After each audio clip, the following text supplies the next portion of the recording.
welcome you inside the Gene Policini Center on the campus of the Rochester Institute of Technology, where tonight the Tiger faithful is gathering to watch two of the hottest teams in Atlantic hockey as the hometown Tigers and the league's top team, American International. Good news for RIT on the injury front. Number 18, Kobe Walker, returns to the lineup tonight. The senior forward has missed the last 7 games with a broken hand, and oh yeah, he's ready to go. He'll look to help run the Tigers' unbeaten streak to 5. While on the other side, the Yellow Jackets come to town having won 11 of their last 12 with 8 games to play. AIC in great position to capture a 4th straight AHA regular season title. Good evening, I'm Kevin Roach, and welcome to RIT SportsZone Pregame Live. Well, the last time we were with you, the Tigers delivered their worst performance of the season. A 5-3 loss to Niagara on January 21st. That wasn't even that close. The Tigers lacked a sense of urgency and were outworked that night, raising concerns about a team head coach Wayne Wilson said afterwards was simply in a funk. Last Friday night, the Tigers traveled to Bentley to face the Falcons. First period winding down as Bentley's Harrison Scott deflects the shot past Tommy Scarfoni with just 6 seconds remaining in the period. The power play goal put the Falcons up 1 after 1, but the Tigers came alive in the second. Nick Bruce finding Dimitri Microgiannakis in the slot nearly 4 minutes in to even us at 1 on Microgiannakis' first goal of the season. Just under 7 minutes to play in the second. Ryan Nicholson's shot is going to be tipped by Jake Hamaker, who was camped out in front of Evan DeBrouwer. Hammy's 6th on the year proved to be the difference as RIT took game 1 by a final of 2-1. Freshman Tommy Scarfoni finished the night with 29 saves for RIT, while Dimitri Microgiannakis' first goal of the season was his first as an RIT Tiger. Jake Hamaker's tally was his 40th career goal and Atlantic hockey leading 97th career point. Also important to note, from last Friday night, RIT killed off 5 of Bentley's 6 power play attempts. How about game 2? Moved to last Sunday because of the snowstorm in Boston over the weekend. Second period, Tigers got themselves in a hole. Falcons pushed it ahead. Harrison Scott muscling through 2 defenders and scoring. RIT down 3-1 after 2. After going 0 for 5 on the man advantage on Friday night, Tigers would get things going in the third period of Sunday's game. Jake Hamaker scoring on the power play, his 2nd goal of the game, 3rd of the series. RIT back within 1. Then watch Andrew Rinaldi. Great play here. Heads up, intercepting the pass at the Bentley blue line and going in and scoring on Evan DeBrouwer to tie the game at 3. No one would score in overtime, so we went to a shootout. And in the shootout, it's Jake Joffe getting the call here for RIT, and when he gets the puck, he always scores. He delivers big time right there to put RIT up in the shootout. So Bentley had one last chance to try to even things up, keep the shootout going, but Colby Matthews makes the stop. RIT wins the shootout and takes 2 of 3 points from Bentley last Sunday afternoon. Jake Hamaker recorded his 7th career 2-goal game and first since the 2020 season. Dan Willett, another RIT super senior, picked up his 80th career point and his Atlantic hockey leading 70th career assist. Hey, the road trip wasn't over. Tigers and Sacred Heart made up a game on Tuesday down at West Point. We got it for you. Pick up the action in the second. Pioneers trying to stuff it by Tommy Scarfoni. He makes the initial stop, but Austin Majera puts in the rebound. It was 1-1, but RIT had all the answers on this road trip. Andrew Rinaldi getting hot at the right time. 2nd goal of the game, 3rd in his last 2 games. Tigers took a 3-1 lead, and they just poured it on as the captain, Will Calverley, good to see him finally get it going again, scoring his for the first time since December 12th, his team leading 12th goal on the season. Tigers unbeaten in their last 4 as they cruise past Sacred Heart on Tuesday afternoon by a final of 5-1. So after not scoring a goal in the month of January, Will Calverley snaps a 7-game goalless streak versus the Pioneers. Andrew Rinaldi notched his 2nd multi-goal game of the season. And Tommy Scarfoni has won 3 games this season, all on the road, after making 14 saves on 15 shots. It's safe to say the Tigers have broken out of their funk, head coach Wayne Wilson had talked about, and they're ready for the stretch run. With more on the Tigers and a preview of tonight's matchup with AIC, our John DiTullio standing by with the head coach right now. Johnny? Hi, Kevin. Thanks so much. Wayne, you feel like you're playing your best hockey? You know it's been kind of a crazy year, but unbeaten in your last 4. How do you think your team is playing? Yeah, our last, this last road trip in particular, we played well, and we played with ease, with some confidence, and there was no hiccups in our game. I thought we played pretty solid in all facets. We were just talking, it feels like a sprint now to the end of the regular season. It just has that kind of feel. Yeah, the second half is because I guess we came back early and then the first series was canceled. We had an off weekend. It just seems like it's been going on forever here. But like once you hit February, it's every weekend, 4 weekends, bam, season over. Then your March and playoffs begin in March. How big to have Kobe Walker back here for the stretch run?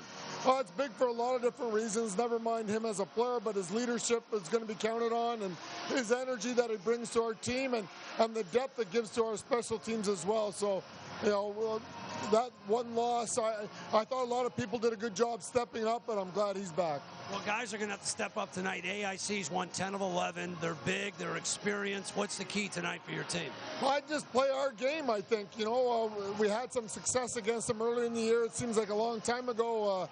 First weekend in November, we lost the first and won the second one in overtime. So we're expecting a good game. They're a very good team, and you know, that's the way it should be. You know, two teams playing well at the end of the year. How much do you build off Tuesday night's win? Only 15 shots, no shots in the third. How can you build off that? Yeah, you know, that was kind of a strange. When I looked at that afterwards, I guess I never felt that comfortable. But no, it's something that it shows that we're doing the right things here, and we're going to need all of that here tonight. I know that for sure. You continue to rotate goalies. Colby will get the call tonight. What do you want to see from Colby tonight? Yeah, just to play his game. He's been playing very well. We've been happy with our goaltending. That has not been a problem at all, and I think our defense have really kind of grown as well, and our forwards. You know, I think we've got about as much depth right now. Even though we have the two guys out for the year, this is about as good as it's going to get for us the rest of the way. I'm glad you made it here. It's tough sledding out there for you. I almost had to send a car for you, buddy. Yeah, I know. Well, hey, it's hockey weather now. That does it here with head coach Wayne Wilson. Kevin, let's send it back up to you. All right, Johnny, thank you so much. Well, AIC has come a long way in 6 years under head coach Eric Lang. The Yellow Jackets used to be basement dwellers in Atlantic hockey, but over the last 4 years, Lang has guided the program to the top of the league. The Yellow Jackets were out on the ice here this morning. That's AIC assistant coach Matt Woodard, who spent 4 seasons as an assistant for the RIT women's hockey team. He's with the Jackets now. The Jackets come to Rochester having won 11 of their last 12 and appear primed to capture yet another conference championship. You know, we have an older group, and that has certainly helped us get through some adversity, especially even through that stretch. You know, but just from the top of our lineup to the bottom, whether it's been in net or on the back end or our forwards up front, we've been getting contribution from a lot of different people, and that's really helped contribute to that stretch. There's really good teams in this league, obviously, and you know, it's competitive every weekend regardless of who you're playing and where you're playing, and we certainly learned that on Sunday.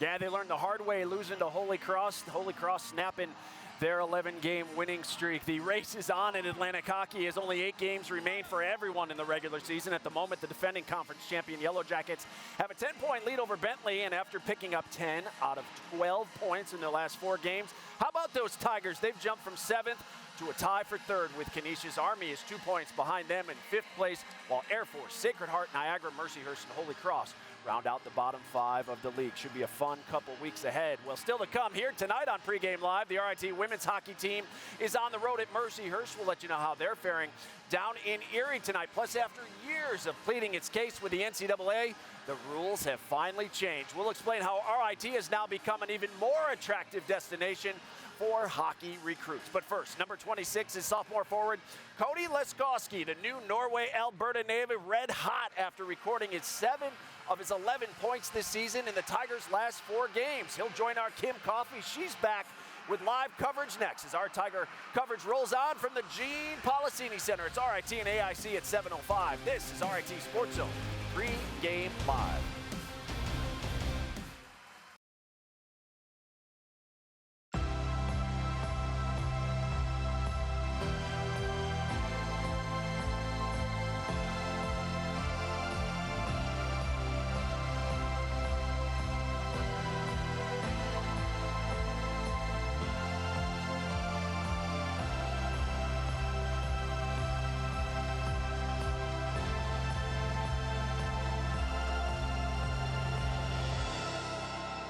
basketball back here on Pregame Live from the Gene Policini Center at RIT. The storm has just about cleared out, and it has snowed for over 40 hours straight now. Fans filing in, and we'll have hockey for you tonight. AIC and RIT coming up at 7:05. It looked pretty. It just wasn't fun to deal with. It's a busy night and a weekend in Atlantic hockey as Bentley visits Niagara. Sacred Heart is at Holy Cross. Air Force and Canisius face off up at Harbor Center at the top of the hour, and Mercyhurst is in West Point to take on Army. We'll be tracking it all for you tonight throughout the broadcast. In the net for RIT tonight, as John mentioned, will be number 40, Colby Matthews. Matthews was credited with 26 saves on Sunday at Bentley. Tonight will be his 19th start of the season. The junior's been good, 10, 5, and 3 so far this year. Colby Matthews with a 3.34 goals against average. For AIC, head coach Eric Lang will go with number 30, Alec Calvaruso. The grad student from Michigan will make his 9th start of the year. He's 4-3 with a 2.51 goals against average. Well, it's good to have Kim Coffey feeling better and back on the broadcast tonight. She's standing by live now with RIT forward Cody Leskowski. Kim? Thanks, Kevin. Cody, you guys are coming off a short week. You get the win over Sacred Heart on Tuesday. How rested and ready are you guys feeling to go today? Obviously, we're not feeling 100%, but we're excited for this game. We're playing the top team in our division or in our conference, so obviously we're excited to go, and we're going to be ready to go. You and your line mates have been on a roll lately. You've recorded at least an assist in your last 4 games. How important is it to keep that momentum going, especially with a month left in the season? Yeah, it's time to build for the playoffs, so just staying consistent and doing what's working for us, where we kind of found a recipe in the last couple of games, the last 4 games, so just to keep that going is huge. You guys were able to limit Sacred Heart to just 15 shots on goal on Tuesday. You recorded a block shot yourself, but what's it going to take to keep these guys from getting those opportunities in front of the net tonight? It's something we've preached for the last 4 months, is net front battles and our D-zone coverage and our D part. We have the skill to play with any team in the country, and it just comes down to our D-zone. And in the last 4 games, we've been all pulling from the same rope, so just continue with that.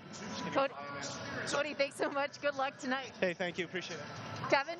All right, Kim, thank you so much. Well, since joining the Division I ranks 17 years ago with men's hockey and 10 years ago with its women's program, RIT has been competitive on the ice despite not being permitted to offer athletic scholarships because of its multi-divisional status. But after years of pleading its case with the NCAA to change the bylaws, the proposal was brought to a vote at January's NCAA convention.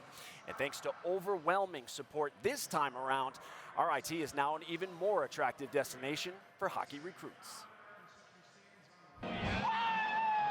RIT men's and women's hockey have had success at the Division I level. The Cinderella story of the tournament so far, the Rochester Institute of Technology out of Rochester, New York. They're going dancing to the Frozen Four in Detroit. I would say hats off to all of our alumni of both the men's and women's hockey program. They have really laid the foundation for these young men and women who are involved in the program now and what they were able to do successfully without financial aid. But keeping up without offering scholarships has been more of a challenge lately. I don't believe it! You know, the NCAA's changed quite a bit in a lot of different things how they do. It first came in with the cost of attendance, so players were able to, whatever the schools decided was that cost, receive up to $5,000 after they've received their scholarship. So it was an additional $5,000. Then I think the transfer portal was next, and so players were able to transfer at any time, really, a one-time transfer. And then the name, image, likeness, where they were able to start making money off of that. And so we just kept falling further and further behind because of all those. We weren't able to do any of that. We were in multiple conversations with recruits, and we're down the pipeline with them. And at a certain point, you know, I heard countless times, you know, if you had money, or, you know, this other school's offering me this, like, we love everything about what you're telling us, but to come out of school debt-free is a big deal these days. In January, RIT was one of 5 multi-divisional schools at the NCAA convention to propose a change to the bylaws that would allow these institutions the ability to award scholarships to their Division I athletes. The vote on proposal number 4 is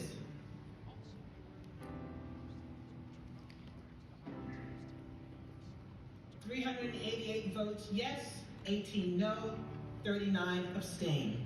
Proposal number 4 is adopted. The reasoning for us to be able to give scholarships was very sound and logical, and I was very optimistic.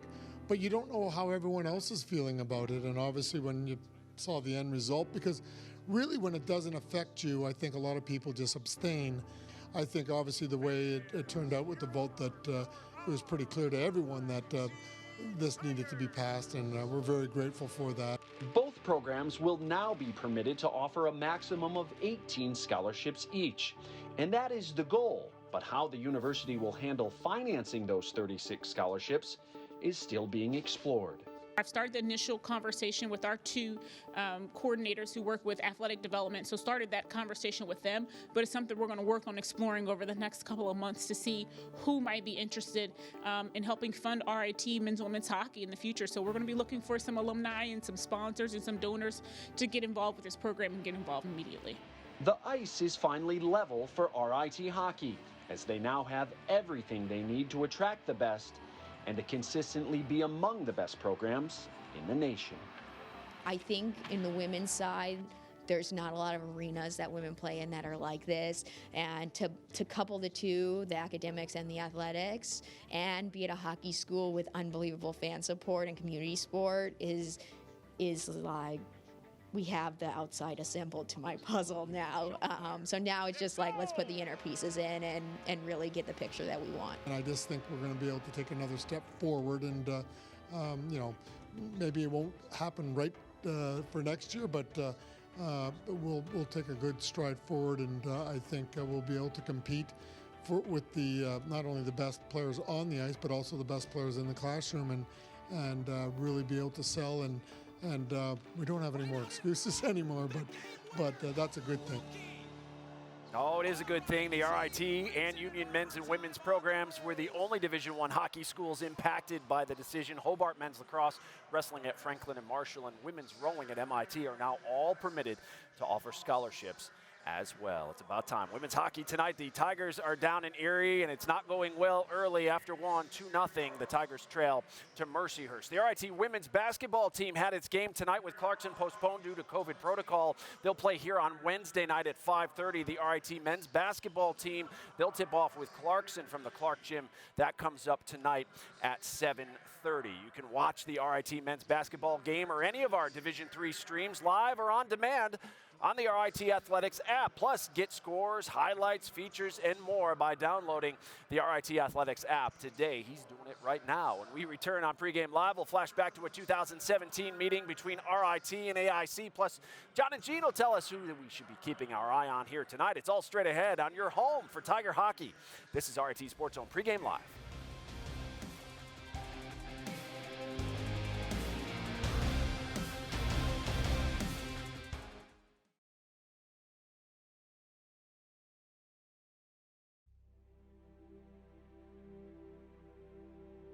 Really applying the pressure, Gino. Last couple of sequences, great puck possession. Apt in the high slot. Fires, scores! Matt Apt with the goal for RIT, his third of the season, and the Tigers lead 1-0. It's just the AIC's off. Valenzuela, high slot, fires, scores! Gabe Valenzuela with a sneaky shot. 2-0 RIT.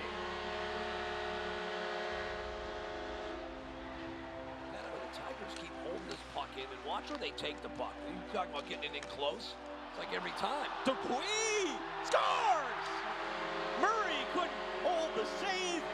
And congratulations to Alden Dupuis. His first collegiate goal gives the Tigers a 3-0 lead. A buzzsaw's happening right now. Kosher going in. Kosher at the horn. Kosher scores with 1.7 remaining. How do you like that? And it's a 4-2 game. Brinkat. Friars in front and a goal. Just like that, it's a one-goal game. Jared Hike on the rebound. Wall of black and orange in front. And now the backhand. There it is. Yes! Bacon.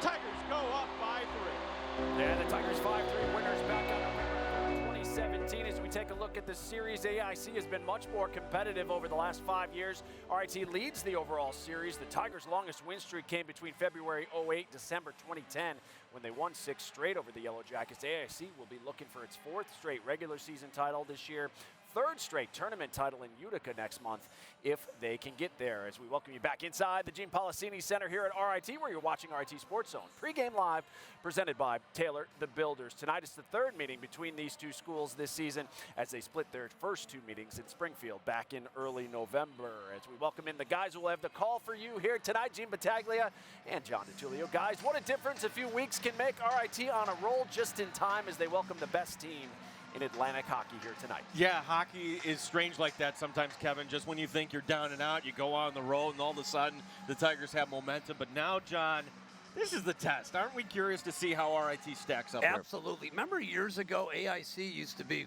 that was automatic. Back then it was 4 points when they used to award 2 for a win. Since Eric Lang has taken over, this is a completely different program.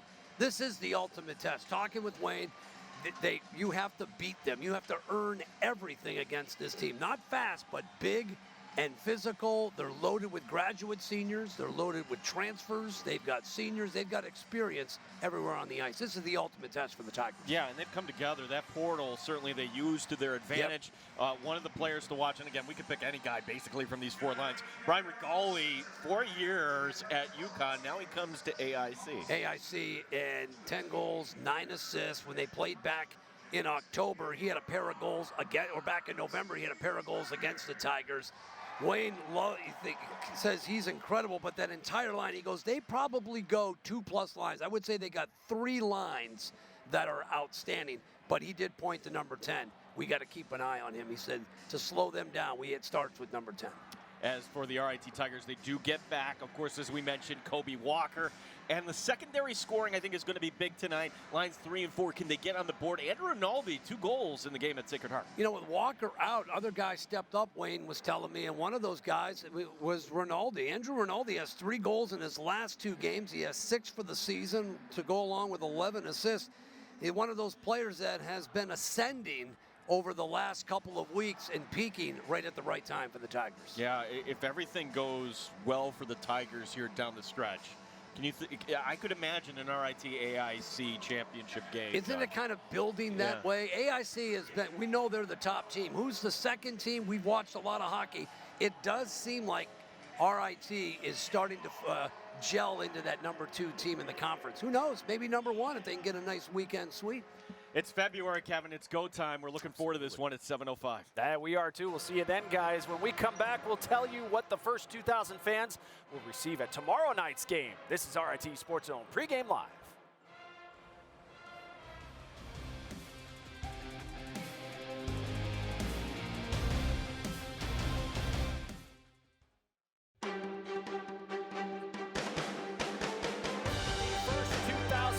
Will receive an RIT hockey t-shirt. Get your seats now by visiting or calling the Policini Center box office, or go online to rittickets.com. If you can't make it out to the arena tomorrow night, we've got you covered as always. Our coverage of Tiger hockey begins at 4:30 with Pregame Live on My 18 Rochester and flowhockey.tv. Well, that'll do it for us. Up next, John and Gene have all the action as RIT looks to extend its unbeaten streak to 5. Enjoy the game, everyone. RIT SportsZone Live begins now.